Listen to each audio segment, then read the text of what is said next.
us now move forward to our next panel discussion, ladies and gentlemen, on the topic digital marketing in the modern world, for which I would like to welcome our moderator for the session, Mr. Harish Tibrewala, CEO Wavelength. An entrepreneur with CEO skill set, he has successfully created from grassroots level businesses in the area of consulting, e-commerce, as well as retail sales and distribution. And joining him are our panel members. Our first panel member, Mr. Pradeep Malu, Managing Director and CEO, iStreet Network Limited, a chartered accountant and e-commerce professional for the last 15 years. He is the Managing Director of iStreet Network Limited. We have Mr. Vikram Das, Head of the e-commerce category management and alliances organization for HomeShop18.com. Prior to joining HomeShop18.com, Vikram was at Microsoft handling product planning and strategy for the company's online business for the Asia-Pacific region. Also, we have Mr. Vivek Mathur, who is the CEO of Gifties Technologies Private Limited, and prior to this, he was Vice President Corporate Planning and Business Head E-commerce at Shopperstop, where he started Shopperstop.com. Vivek has an MBA from FMS Delhi and a BTech from IIT BHU. Also joining them is Mr. Amit Jalani, co-founder and CEO of MySolitaire, one of the leading jewelry retailers in USA. Amit has more than 18 years of experience in the retail industry. Mr. Madan Mohan Mahapatra is our next panel member, who is the head of Media and Marketing Future Group, consumer connect specialist with 18 years of experience. We have Mr. Madan Mohan Mahapatra, who is our next panel member. And we have them joining Mr. Puneet Modkal, who is the Managing Director and co-founder of Octane.in, and he's deeply passionate about India, Internet and inclusion. And our final panel member, Mr. Neerav Parekh, Director. Because Neerav has a rich entrepreneurial experience of working in startups and building products from scratch. He's worked in building multiple consumer applications, having built an innovative context-driven SMS app platform and an online discount retail format. Mr. Tibrewala, over to you. Thank you, and good evening and welcome to this panel discussion on the very exciting subject of digital marketing in the modern age. Welcome all panelists. Let me deep dive into our discussion topic right away. My first question is for Madan. Madan, we keep hearing about this new age consumer, and then you have the experience of dealing with online, offline, both aspects of a brand. Who is this new age consumer? Where do you find him, and how is he different from the old age consumer, if I may say so? Good afternoon, everybody. First of all,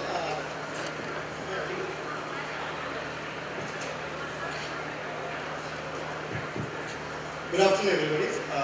First of all, I just want to clear the myth, the new consumer.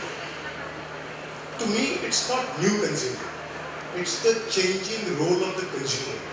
If you go back 30 years or 20 years back in your household, think of a reason why apparel was bought in your house. Most likely, it's the occasion which used to induce the purchase. Whether it's a birthday, it's a festival or something like that. But today, it is your son and daughter who creates the occasion to induce the purchase. So earlier, which the same son and daughter used to rely on the occasion for his or her parents to buy the apparel, today are buying just like this. So the occasion which was the instigator of the purchase has changed, and it is your son or daughter who have become the initiator or influencer of the purchase. So to me, the role of the consumer has changed.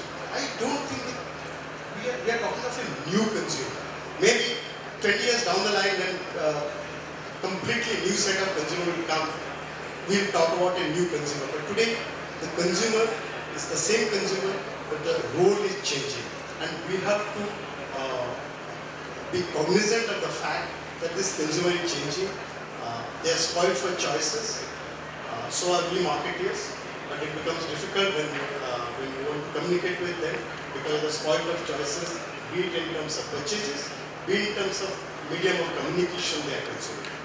And when it comes to digital, to me, digital is not just about sales or brand communication. It's a business opportunity for us. I actually want to move a little bit away from the sales and marketing, the brand communication domain, to cite a couple of examples how it can help beyond these two domains. Think of any market research when any of us do, be it for ad testing or for product testing or just understanding of consumer, we talk about 1,000 customers, 5,000 customers. Now compare it with your individual Facebook fans. You have lakhs of fan base on your social media site. Have you ever thought of using this base, which is probably your most loyal base, to understand how they accept, how they react to the communication, react to the product? That's one thought I want to leave with. The second thought, think of a distribution. And I clearly remember one which stands out in my mind when Parle launched the brand Pipo. You know how innovative technique they used for using Twitter? What they did, they created a Twitter handle and told consumers, go to your neighborhood store. If you don't find Pipo there, please tweet back to us. And you will ensure next 24 hours it will be in that same store. So this is the way we are using digital for distribution. Now coming back to the core, which is the communication part, I think the role of digital also varies with the product or the brand which you are talking of and what life stage that product or brand is. There is, if I'm operating in a space where I need to target or I need only 30,000 customers a day versus a domain or a product category where I need 30 lakh customers, like probably the big motor space we are into, then probably the choice of medium differs and hence the role of digital also differs. If in an additional 30,000 consumer, I might still solely rely on digital. But when I'm looking at 30 lakhs today, I probably need digital along with other media. Digital alone will not be sufficient to drive that kind of performance. Similarly, if you look at the product lifestyle, the brand lifestyle, I want to give one example of a brand called Yatra. I'm sure all of us are familiar. When in some other capacity, I was working for Yatra, rather working with Yatra 5-6 years back. When the brand got launched, because it is online, the easiest thing which came to our mind is that let's look at online, right? And online should do the job. But we stepped back. We said, listen, when I'm talking to consumer, I will do online. But if I have to travel the classic marketing model of AIDA, and I'm not the pioneer, there are already brands are there. So if I have to travel this path faster, what do I do?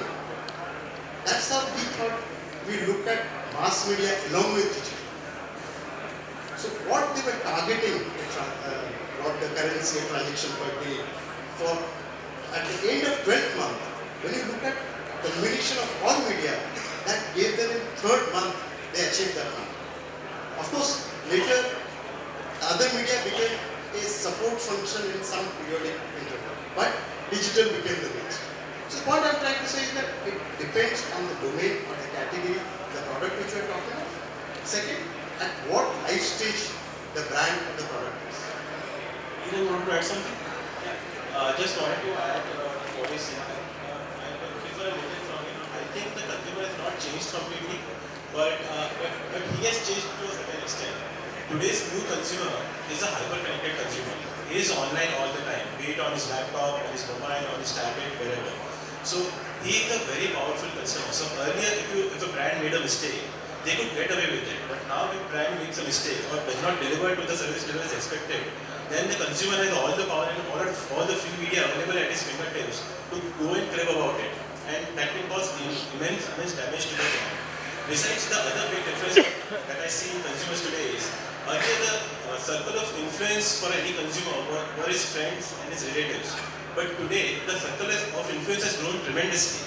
So a lot of review sites are available online, all the retailers have reviews online available. People have started trusting those reviews. So the circle of influence has gone beyond the known people to unknown people who have consumed the same goods and service.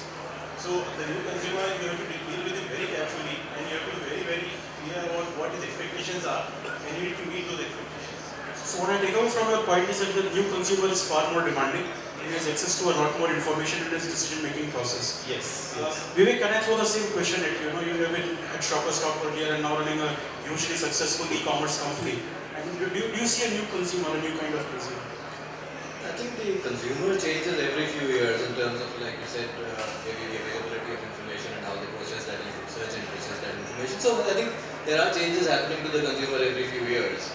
So that's a fact of life. And so we can't say that there is no new consumer because there are certain dimensions which are changing. But if you specifically are referring to the consumer who shops online, then I think it's not really so much. It's not a different consumer to my mind. So yes, if you say that the consumer now is a new consumer and the consumer say 10 years ago was an old consumer, yes, you're probably right because several dimensions have changed, right? But as far as shopping online is concerned, I think it's just the availability of a new channel which they are using as and when. I think consumers operate in multiple modes at different points of time, and depending on what they want to buy, when they want to buy, how soon they need to have it, are they operating in a deal finding mode, or are they operating in a convenience mode, and so on. So well, I think those segments and those modes continue to exist as they did 10 years ago as well. It is just that now there is a new channel for them to seek gratification from, and they're operating, they're shopping at that channel as well. Puneet, India has seen a huge surge in usage of mobile phones. You know, we're pretty much bypassed the desktop and the laptop generation. How do you see mobile phones and laptops impacting digital marketing?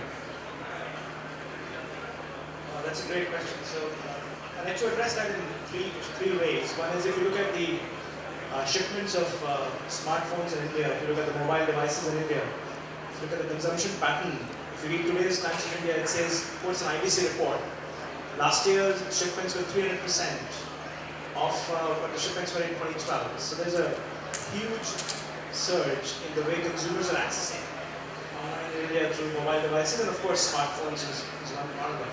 So that's the first level. The second is, as a platform we serve consumers. Marketers use our platform to engage with their consumers.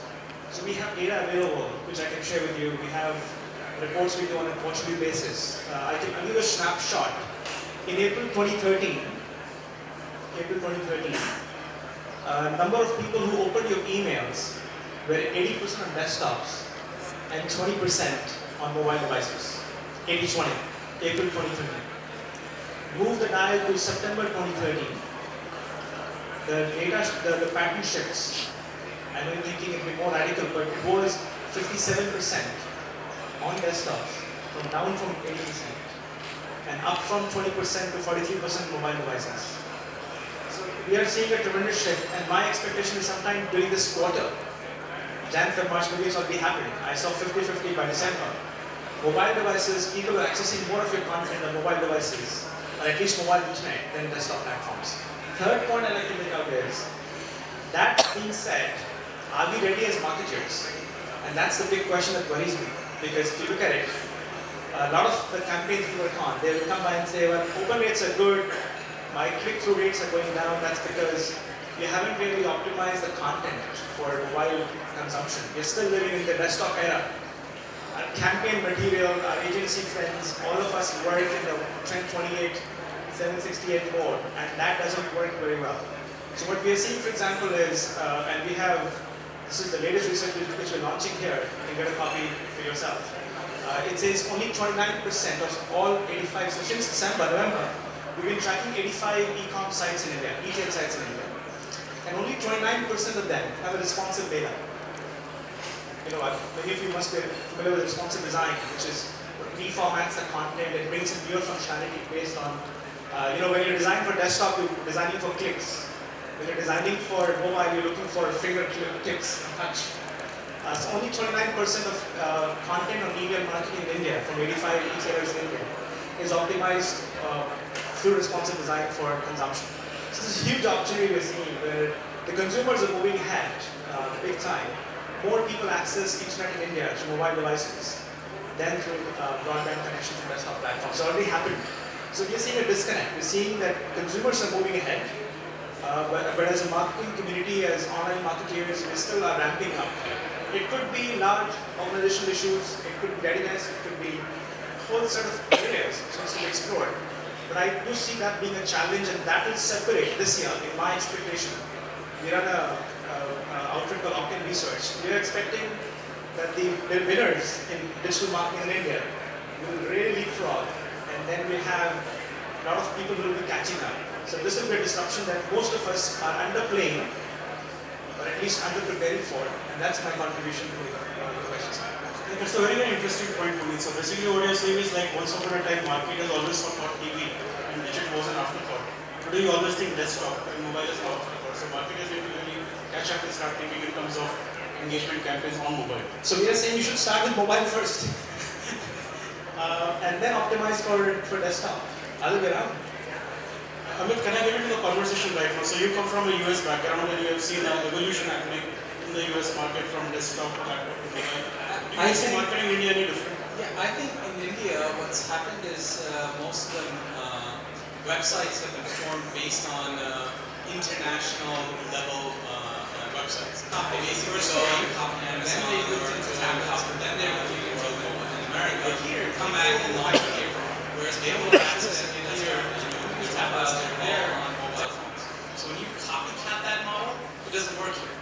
So India is a totally different ballgame when it comes down to marketing because they're all checking on a phone. So if you're selling, for my example, we're selling rings, engagement rings online. Over there, desktop is still the main forum to sell engagement rings.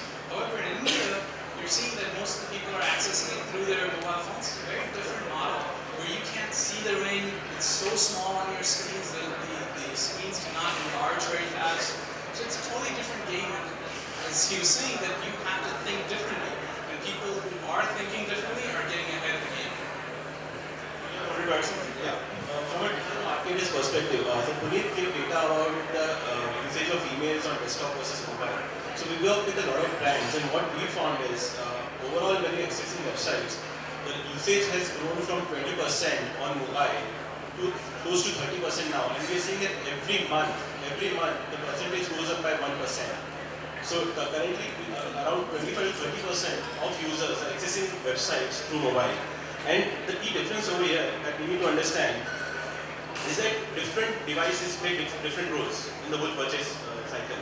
So what we observe is traditionally, typically people would use their mobile phones more for browsing. So the conversion rates on mobile phones would be very low because it's a little cumbersome to go through a transaction on a mobile phone. But the conversion rates on the tablets and the desktops and laptops are always higher. So when you, as a marketer, when you're optimizing websites, you need to ensure that when you're optimizing for a mobile phone, you will concentrate more on improving the browsing experience. Whereas when you're optimizing for the tablet or a desktop, you will concentrate more on improving the purchase experience. So as a marketer, this is what something that we need to be careful about. I have a slightly different view on this because when we have double-clicked on this and it said, why don't you have responsive mailers? People have said, well, I'll have a responsive mailer, but my site is not responsive. That's a reality. So my point is, if you're limiting the capability of the user to just browsing, and that's your design principle in place, then of course your conversions will be on the lower side. And if you don't mind me saying it, a lot of people will only have one device to operate with, and that will be a mobile phone or a tablet. And if you're saying you have to have a desktop to go and do your commercial transaction, and I think you're keeping away a big chunk of users in India, I think we need a mind shift. And February 2014 may be the right place because we have 8, 10, 11 months ahead. I think this is where we're struggling. We haven't really embraced and internalized what the shift is. That's my point. Let me get Pradeep. Just to clarify on this, what I meant was more on the final optimization. So I'm not saying that you need to cut out the transaction part completely from the mobile devices. Just that more optimized for browsing experience, more optimized for conversion experience. That's what I would say. Pradeep, can I get into the conversation right now? So is digital only about marketing, or is there a bigger role that digital can play in the life of an organization? Well, Harish, the discussion what's going on here is more from the marketing point of view, or getting more customers, or capturing more people to buy stuff. I would go little macro on this, and my thought would be that digital marketing policy or digital marketing strategy would be always be part of how the organization and enterprise overall mechanism or their strategy is. And essentially, what I'm trying to say is that how do you build a digital enterprise, and then digital marketing in this for your consumers, for your capturing their feedbacks and so forth, capturing more sales, could be one of the components of your overall strategy to build a digital enterprise. And that's where the challenge are of different type. Maybe say the challenge number one is for any enterprise to build a digital enterprise would be like who is monitoring that particular project in terms of digitizing the whole enterprise. People say that it can be done by the IT department of the company, or there is like chief digital officer, or there are results like where when this kind of policies or this kind of strategies are driven or monitored directly by the CEO or something of that equivalent post. So therefore, it's important for someone to understand whether how much digitization can be done, or digital process or digital enterprise can be built is based on what is overall policy about. Second would be which is advantageous for someone and which is like basically a drawback for someone in terms of the speed at which the whole process works, and where to meet the speed and agility of the upcoming newer enterprises where they have much faster speed. Because as the organization grow old, you have a lot of bureaucracy coming into the organization or the companies, and then it will be difficult for someone to start small changes, to bring small changes.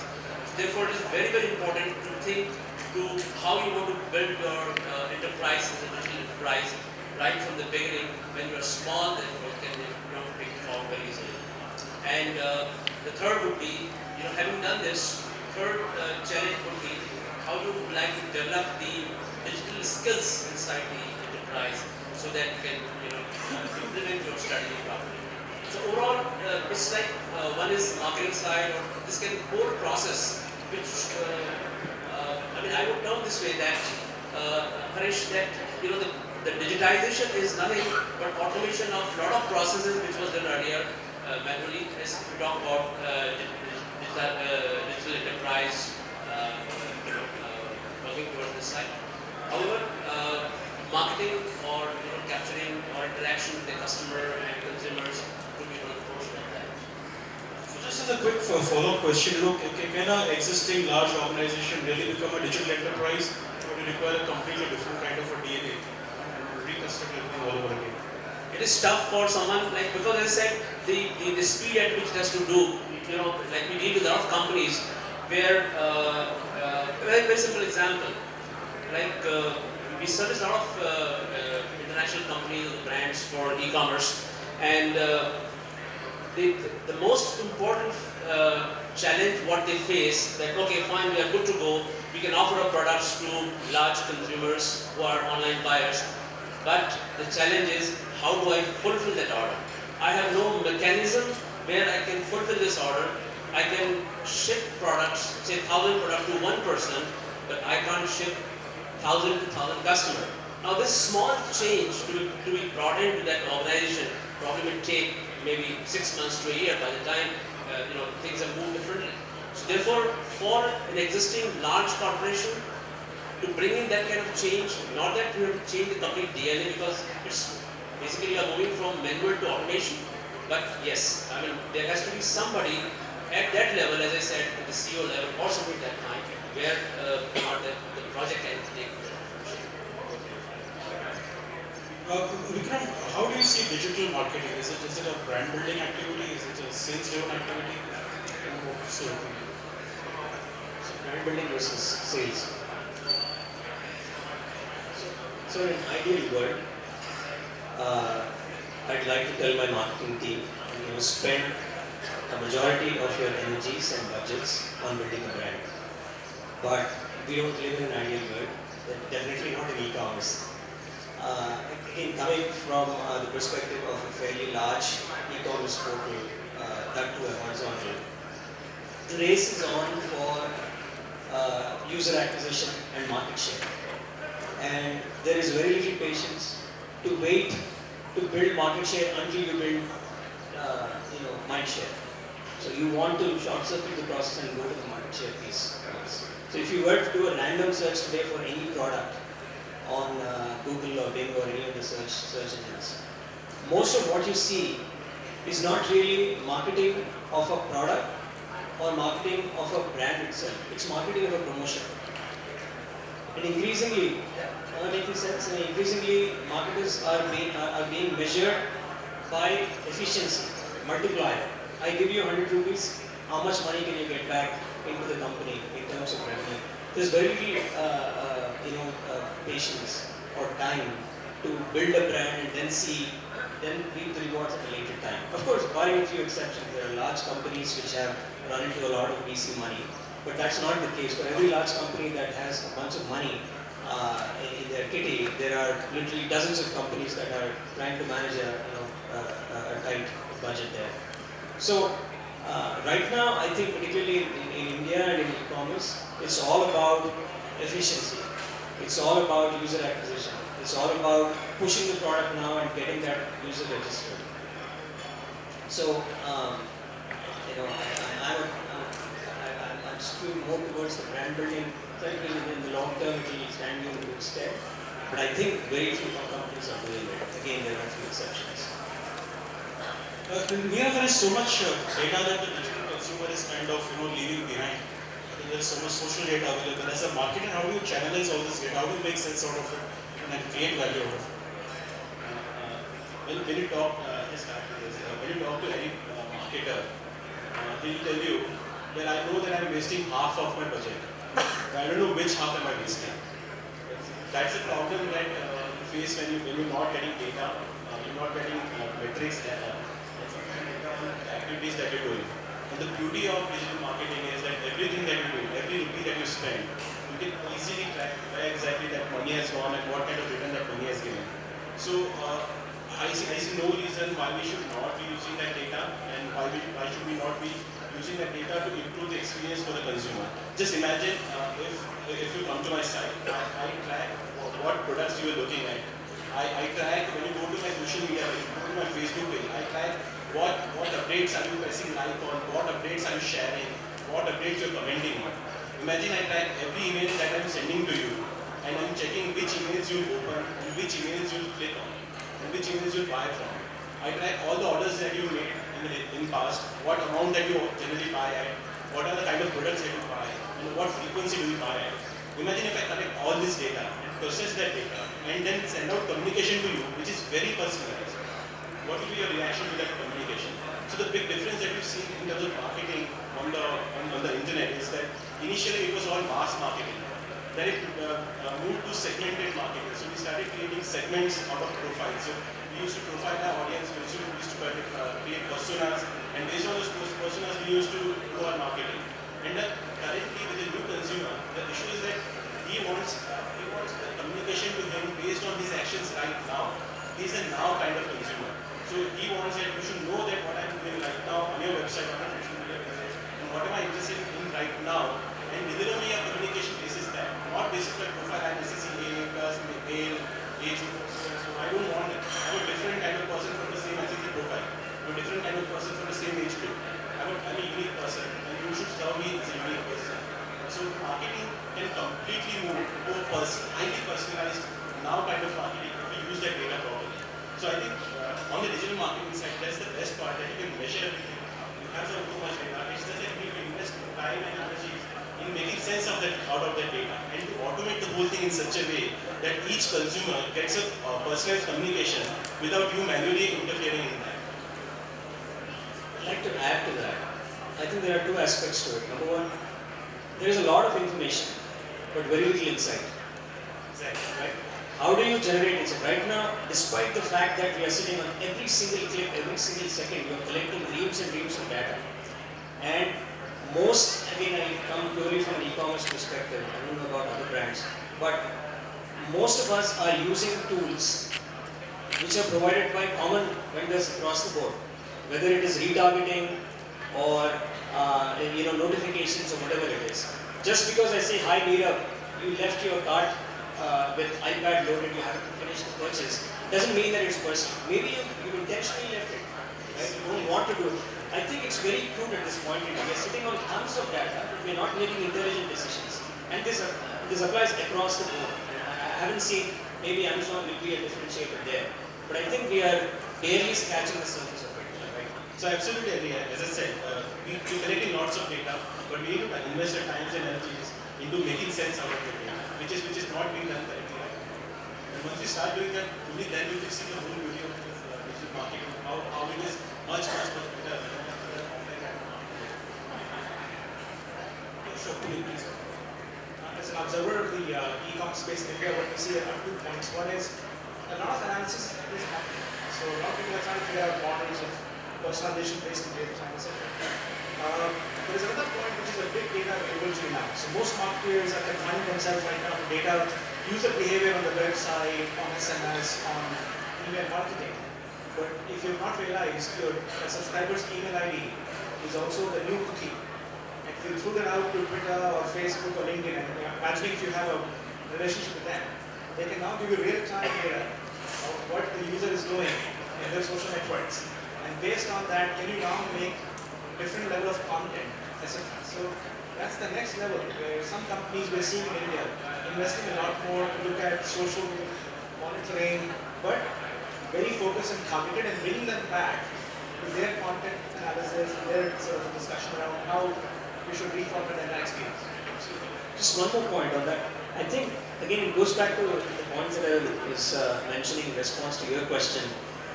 Everything that many e-commerce players are doing today smacks of desperation. So when you're really desperate for sales, you end up doing things that are suboptimal. So while you have a bunch of data, there is an intelligent way of using that data and inserting yourself in a conversation, whether it's on social media or through a regular digital marketing. But we are so desperate that what we want is sale. I think, as you said earlier, it says that you have to effect a mind shift for us to start, and maybe everyone should come together to build that. I think it's desperation or maybe a deep sense of urgency, which may pretty much mean the same thing.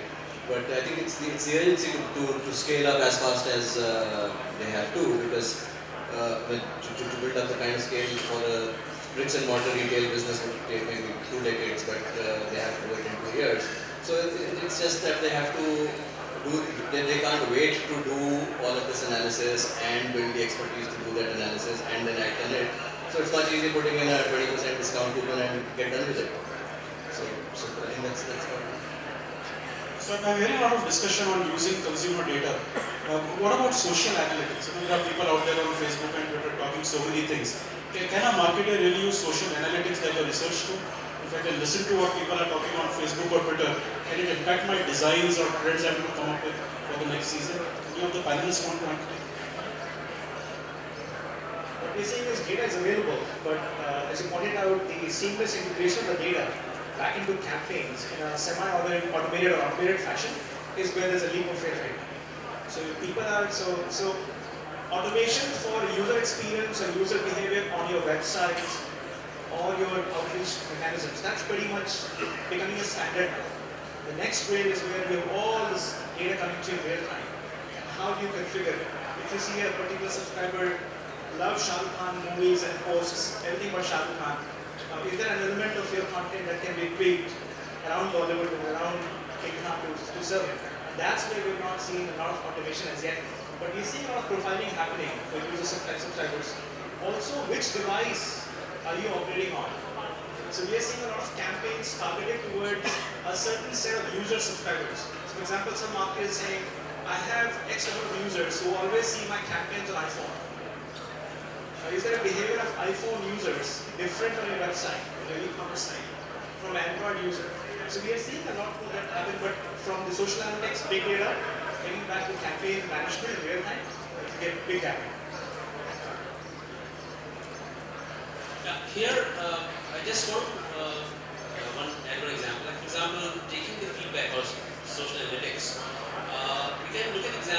the company which was revived is a company called Lego.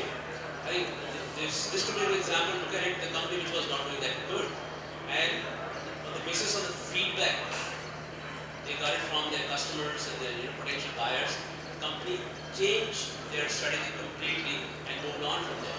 I mean, that's how based on the social feedback. Vivek, this question is for you. You know, every discussion, every conversation on digital marketing comes down to ROI. What is ROI on digital marketing? And there is one school of thought which says, you know, nobody ever asked you what's the ROI on billboard or a TVC. Yeah, I think that's because digital marketing, I think intrinsically from the day I first heard the term, I mean, it's always come along with measurability. And of course, I used to envy my colleagues in marketing who would spend crores and without really having to show much for it. They couldn't really, because it couldn't be done. And now, when digital marketing brings that measurability and hence pressure on ROI, which of course does not exist, but that's a separate story.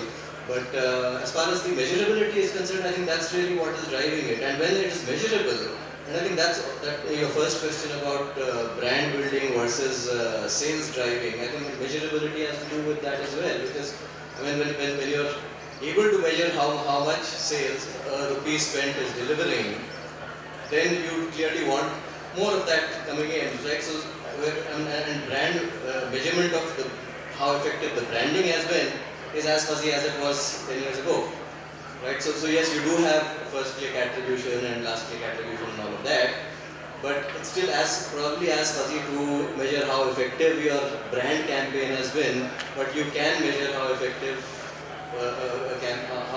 a campaign drove sales. So I think it's all about measurability. In our company, we have this classic tussle between the business managers who want money right now and the marketers who are supposedly building brand, right? And it goes back to what you were saying earlier. So we said there was some broad understanding that SEM, affiliate, and other such retargeting are all ROI-based channels and tools. But when it comes to social media, we have to be very careful. You can't insert yourself in a conversation that people are having and be rude and sell products. Right? That was the broad understanding. But then the category managers and the business managers have targets that they have to achieve. Right? So these guys are monitoring every single marketing channel as business managers to see what the marketing team is doing. Right? So the guy of Home and Kitchen would come and say, "Why are you posting a message on Facebook that says, hey, are you ready for Friday? I don't care whether people are ready for Friday or not. I'm on my sale. Why are you not pushing my promotion on Home and Kitchen?" Right? So I mean, there is a lot of pressure that the business also brings on marketing. So there's not much affordability there. So ROI is a reality. I mean, we live and die by it, and we've been doing it for ages as marketers. I think the trap of CPL is what we have to really be careful about as e-marketers. There's a lot more focus. Everything you do is, even brand awareness campaign or brand building campaign can have an ROI. You can say pre and post. So there are ways to measure it. Everything should be measurable. But in my assessment or in our tracking, we're seeing a lot of pressure on CPL. And that lends to a lot of black hat techniques. You know, what you sell to a consumer, there's a lot of romance that has to happen. So solid storytelling has to happen. If I may use the word foreplay, has to happen. But that's not happening. And so the CPL pressures are actually driving a lot of behavior in e-commerce markets in India, which are not on the line. So that's my only concern that I like to place in front of you. And I don't know how you respond to it. You can probably ask us questions about it. But that's where I think we are actually shortening the cycle a bit too much. I think to me ROI is a trap. Why trap? Because most of us, I'm talking to marketing people, talk of ROI without really defining the currency and what I'm expecting out of it. Quite often we say, I'll put so much of money, I'll get so much of it. But life is not as black and white like this. So you need to, how do I look at the same metric, same measurement for doing search versus social? When I do not set these parameters correctly, then it leads to disappointment then I start saying, no, probably digital as a medium or this part of digital is not working for me. So it's very critical, essential for us to understand what is my expectation as far as ROI is concerned. Am I looking at a short-term ROI? If I am looking at a short-term ROI, what is the currency? How I will measure it? If I am going to social media, will the ROI be the same? In social media, I build brand advocates. How do I measure that? Can I use the same currency? If I am building brand advocate, it has a much long-term effect on the brand, on the sales. Whereas in this, I want things immediate or probably in the short term. So we need to differentiate, we need to understand first what is that we are expecting from a campaign. Without that, it will be always a disappointment and we will say the ROI is not okay. Senior. I just like to add a point over here. When we look at ROI, we need to be careful that ROI is a good thing to measure, and we should always be looking at the ROI that we're getting for any spends. But the mistake that we will make is going too granular. So when you're looking at a campaign, when you're looking at a specific campaign, you should look at it as a whole and not as a piecemeal. Not look at, say, affiliate, separate ROI, search engine marketing campaign, separate ROI, social media campaign, separate ROI. You should look at the whole thing. As you rightly said, some channels will help you in the fourth thing, while others will help you in conversion. But that does not mean the channels that help you in fourth have a poor ROI. Without them, the final conversion would not have happened. So the only thing that we should be careful about is not to go very granular while measuring ROI, but we should certainly measure ROI. So I put the views of my panelists in the lighter way. Foreplay is important for final results. So we have another 5 minutes, 20 seconds on the panel, and I suppose it's open for question answers. Questions from the audience. Lots of hands going up. Can you start from you, ma'am?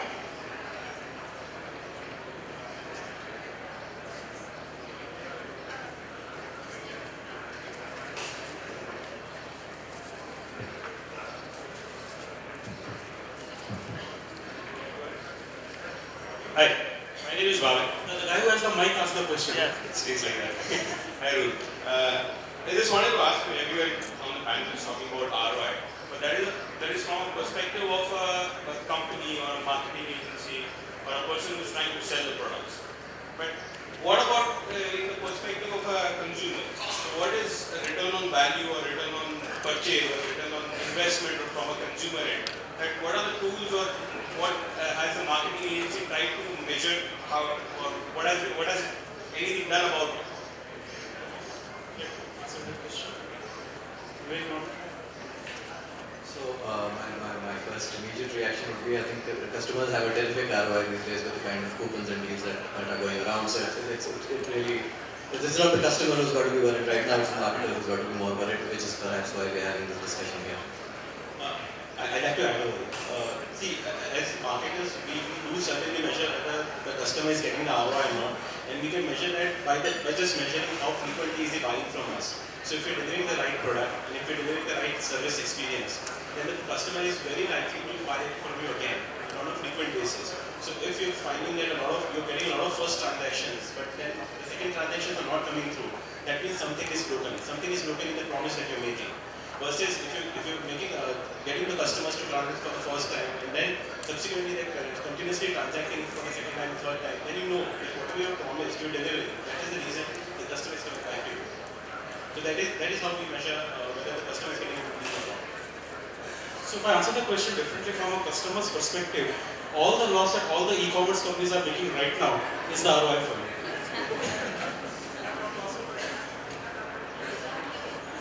Just 3 minutes, that will help.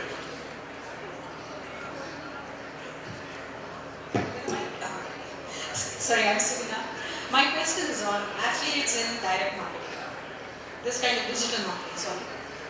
What happens is, on one hand, almost every second e-commerce site tries to promote affiliates through digital marketing. But, I mean, forget it. Even for clicks, if not conversion, to that extent they promote. But the minute the same affiliate starts placing bulk orders repeatedly, that affiliate relationship will be blocked. So what is the ROI expected out of this digital marketing? I don't understand. Well, if I understand your question right, as I said earlier, the objective for many of the e-commerce players, again I'm purely coming from an e-commerce perspective, is user acquisition. And it's unique user acquisition. Let's say that, and we run into this problem all the time. For instance, one of the largest categories on our website is mobiles. As a company, we sell more mobiles than Chroma or Mobile Store in the country, right? But the problem is, there is a lot of arbitration opportunity for a bunch of resellers. You will have a guy sitting in Ludhiana who will order 50 phones because there is a promotion. But they're all going to this guy. I'm not acquiring 50 users. Why would I spend whatever promotion times 50 quantities to serve only one guy? Right? That's a problem for me. So if these guys are coming through affiliates, then clearly I'll drop them. Yeah, you're saying the purpose is to expand the consumer base than revenue? Not necessarily. I want both. It's not mutually exclusive. The idea here is I want to reach more customers, and revenue will happen as a result of that. Right? But if my campaign or if the affiliate is generating only one guy to me, but remember, every time I do more revenue with only one guy, I'm losing more money. Let's say I give you 100 rupees off on a mobile phone. If 10 people are buying it, I've spent 1,000 rupees on it. But if only one guy is buying, I've spent 1,000 and acquired one user. In the former case, I've spent 1,000 and acquired 10 users. Excuse me, I have a question for you. For example, I'm a young e-commerce website. We can't see you. Where are you? You stand up, please. Yeah, please. So for example, I'm a young e-commerce website in experience industry such as listing of spa and salon business, and I want to generate reviews by my customers. And my question is, first of all, how do I get to that stage where my customers will generate reviews from my website or services that I offer? And second question is that do you think paid reviews can help me earn more reviews?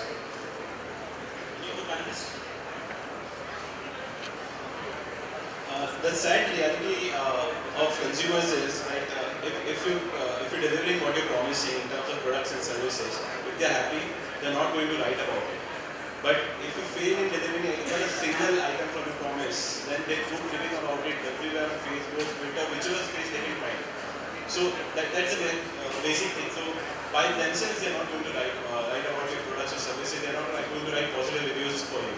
The way you can handle this is the way we do it for our brand is that the moment you get a product, after a few days, after a few weeks, we'll send you a survey. We'll try to understand how happy you are with the products and services offered.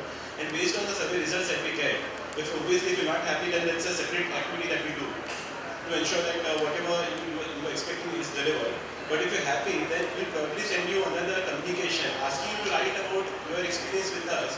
And probably we'll try to incentivize that review from you. So probably we'll offer you X% off coupon for your next purchase, or we send you a surprise gift, a goodies bag, something or other. You need to push the user to write a positive review about the experience, otherwise they will not.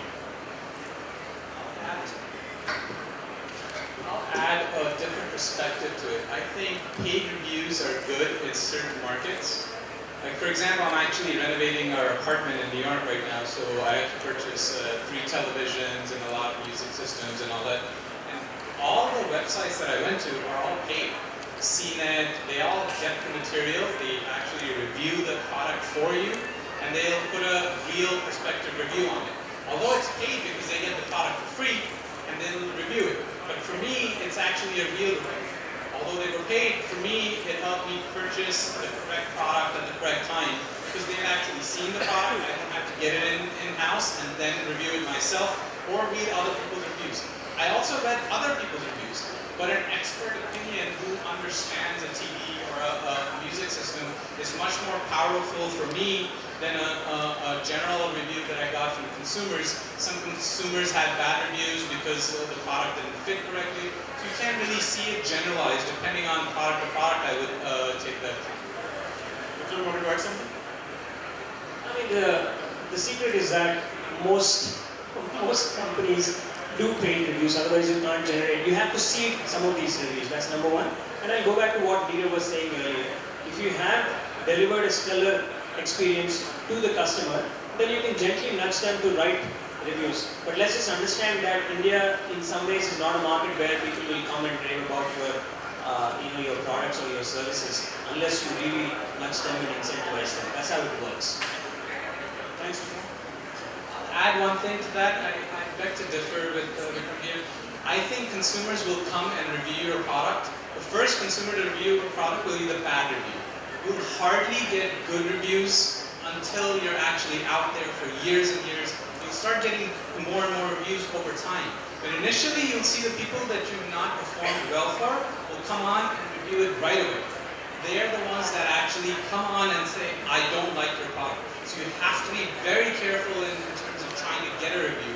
You have to make sure you fulfill their promises. Agree. Thanks, Amit. So our time is up for the panel. I'm afraid we'll have to close this time up. Maybe we can ask the question to the panelists offline. I'd like to thank all the panelists for a very, very involved discussion and for all the thoughts you have shared with the audience today. Thank you so much.